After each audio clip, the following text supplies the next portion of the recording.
કેમ કે આખી આ જે પ્રક્રિયા છે એ ભ્રષ્ટાચાર માટેની છે.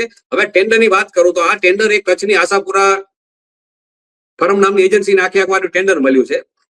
અને આમાં આ જે ટેન્ડર પ્રક્રિયા છે એમાં જે અત્યારે નામો બહાર આવી રહ્યા છે કે કેપીટીના ચેરમેન અને એના અધિકારીઓ સાથે મળી અને અમદાવાદના કોઈ એક ભાજપના નેતા છે નરેન્દ્ર પરમાર, જે કોઈ હાલે ત્યાં લગભગ અનુસૂચિત જાતિ મોરચામાં મંત્રી છે અને પહેલા પોતે બીજેવાયએમ કે જે ભારતીય જનતા યુવા મોરચા જે છે એમાં હરસંઘવી અને એની સાથે આ બધા ધવલ આચાર્ય બધી ટીમ હતી. એટલે એક આમાં ટેન્ડર મેળવવામાં નરેન્દ્ર પરમાર, પછી બીજા અમારા કચ્છના અત્યારે જિલ્લા ભારતીય જનતા પાર્ટીના મહામંત્રી ધવલ આચાર્ય, એ ધવલ આચાર્ય સીધી રીતે ઇન્વોલ્વ છે આ ટેન્ડરમાં. ધવલ આચાર્ય વગર તો આ ટેન્ડર કોઈ હિસાબે આખા કચ્છમાં અત્યારે કોઈ પણ કામ હોય સરકારી કોઈ પણ હોય તો ધવલ આચાર્યની સહમતિ સિવાય અત્યારે કોઈ પણ કામ કચ્છ જિલ્લામાં મળી નથી શકતું. એ પછી ચાહે કાંઈ પણ અહીંયા કને હાઈ ટેન્શનની લાઈનો હોય, કોઈ પણ લીજ હોય, માઇનિંગ હોય, ટ્રાન્સપોર્ટ હોય, દરેક ધંધામાં અત્યારે ધવલ આચાર્યની ચંચુપાત સૌથી વધુ અત્યારે રહી છે. આખો કચ્છ જિલ્લાના સૌ પબ્લિક અત્યારે એનાથી ત્રાસેલી છે.